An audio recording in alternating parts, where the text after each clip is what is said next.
What is going on, folk? My name is NimbleThor, and today I figured we would take a look at the one game that has had me more hooked throughout these past few weeks than any other mobile game. And yes, it's a silly little merge game, but it's one of the most addictive mobile games I've played this summer, and I simply cannot put it down, as I always feel like I'm getting so close to my next goal. And it is a bit of a guilty pleasure, as I know that this is not the type of game that I typically enjoy. But what can you do, though? After having played this game for so many hours, I knew that I had to share it with you guys. Now, I would understand if some of you guys think that this game looks boring, but I was actually really surprised about how much fun I've had with this seemingly simple clicker meets merge game. So what's actually going on here is that we are controlling a blacksmith that is slowly creating more and more weapons. Now what we have to do, our goal is to merge two of the same type of weapon, just as these two, for example, or these two, and then we can merge those two, and then we can merge these two, and now we have lots of bows, so we can merge some of the bows. Now we have lots of swords, so we can merge those, and we can merge these and these, and yeah, you guys get the point at this point. That is pretty much it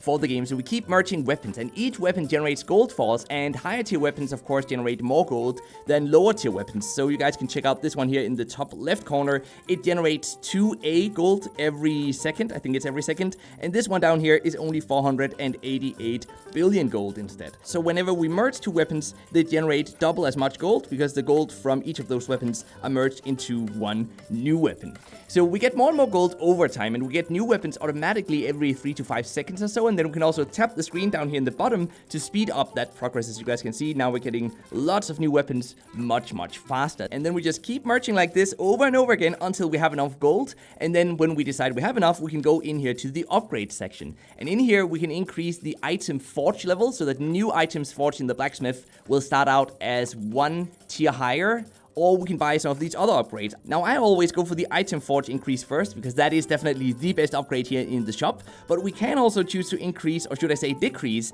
the amount of time it takes to spawn a new weapon. Right now it's 2.9 seconds. We can increase this, so now it's 2.8 seconds instead. And we also have some upgrades for example, double forging, which increases the chance to spawn an extra item when forging, or forge higher, which will increase the chance to spawn 1 level higher when you're forging new weapons. Right now, though, I don't think I want to buy any of these upgrades. I just want to go back to merging more weapons, because we are just saving up to be able to increase the item forge level, which is gonna cost 58 billion gold, or 58B gold, and we only have 18.3B gold at this point. Now, another gameplay element are these things called runes, and you guys can see them in play right here. These are different runes that we still have left, and runes can be placed on any slot in our blacksmith to give some sort of bonus, no matter which tier of weapon is currently positioned in that blacksmith spot. So right now we are using this one here, the legendary profit rune, which increases the gold earned by 100%, and we can craft new of those by spending 4 of the epic profit runes. If we had 4 of them, of course. We don't have that yet, but we also have haste runes. A legendary haste rune increases the forge speed by 50% of that tile in the blacksmith, and the legendary fortune rune increases the chance to get a double earning, and that's of course very beneficial as well. So as you guys can see, I've placed all of these runes throughout our entire blacksmith. Now, say we want to switch something out. Let's say we don't want this 5% extra gold earned, but instead we want something else. We want this one, for example, 10% extra gold earned, because we should have actually assigned that one to this slot instead. So we can unassign the other one and assign this new one instead, and it's not gonna cost anything to do so. So that's really cool. This is typically a system that could have been monetized, or it could have been used as a gold sink, where we had to spend a lot of gold to unequip runes, but we don't have that in this game, and I really appreciate that. Now, every other minute or so, we also get a free boost. You guys can see that there is a boost ready here. New items are forged 3 times faster for 25 seconds, and the cool thing here is that we can always get these boosts for free, and they appear very frequently. Now, in many games, you'd have to watch an advertisement to activate these boosts, but we don't have such a system in this game. Instead, we sometimes get an option to watch an advertisement to increase the efficiency of the boost. But if you don't want to watch advertisements, you can always just get the free boost, and you're good to go. Look at how much we can actually merge here. Look at this. Oh, this is awesome. So we can merge these two as well, merge these two. Oh, and look at this, guys. We're gonna get a brand new weapon, actually called brand. That's fun. No pun intended there. So I think this is tier 46? Yes, it's tier 46 out of 81, and I'm currently working my way to tier 50, because at tier 50, we for some reason unlock a new shop. As you guys can see here, requires weapon tier 50, and I don't have that yet, but I think it's gonna take a very long time to get to that point. So what we might want to do now, or very soon at least, is that we might want to reset our progress to get more soul gems. Now, soul gems we have 103 of at the moment, and they increase the gold income by 1% for each soul gem that we have. But if we reset though, we can get 3.1 thousand extra soul gems. So you know what, guys? Should we do it? I've actually been really waiting and looking forward to doing this. So, you know what? Let's just do it. Let's just reset, and we're gonna lose all of our progress. But look at this though. Look at this soul gem power, plus 3,100% increase in the amount of gold that we're in. So here in the beginning, let's just tap some. It's taking a long time to forge new weapons because, as you guys can see here in the shop, now it actually takes 6 seconds to spawn a new weapon. But I can also already upgrade the item forge level, so let's get that going. That is, of course, what resets when we reset the game. Everything in the shop resets. So now we're back to, I think this is, well, I mean, we're looking at one of the first tiers here. It's probably tier 3 or 4 or so, isn't it? Let's have a look. This is where we at, only tier 4. Oh man, there's such a long way now to get to tier 50.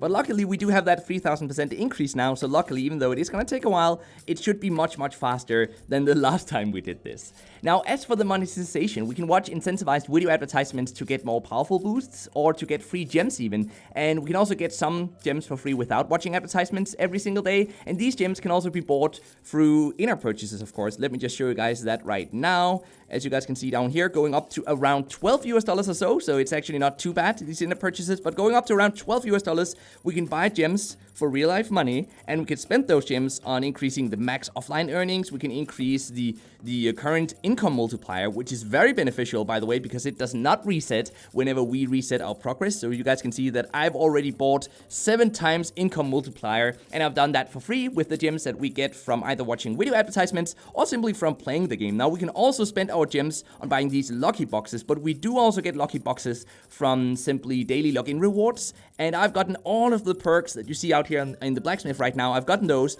through the free chests or through the free login rewards. So I wouldn't really recommend spending your gems, your free gems, on that, or if you choose to buy gems through, through in-app purchases, I would actually recommend spending it simply on the income multiplier and then maybe the max offline earnings. I do believe I've increased that once or twice, just because I wanted to be able to be offline for an extended period of time and then still return and have lots of gold that we can spend on upgrading things in the shop instead.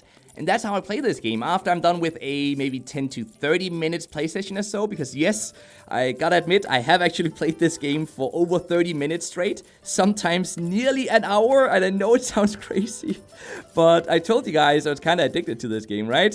But after I'm done with that play session, I'll typically just go offline and I'll return back later, and that's what I'm gonna do this time around as well, and then hopefully I will very soon be able to get to my tier 50 weapon. Overall, this game is so much better than I thought it would be. It doesn't look like much, but it has instantly become one of my go-to mobile games. Now, I do expect that I will eventually grow tired of it, but for the time being, though, I'm just really enjoying it, and I think that you will be positively surprised as well if you decide to give it a chance. The download links for both Android and iOS, as always, can be found in the description box down below this video. And do let me know what you think about merge or clicker games, though, in the comment section down below as well. I know that some of you don't like clicker games, but merge games actually add another layer to the gameplay experience, so I'm really curious to hear what you think about those types of games. And with that said, let's now get to the mobile gaming news of the day, which is that during the first week of July, Tencent owned 6 out of the 10 highest grossing games in China. That's 60% of the market that they currently own, at least of the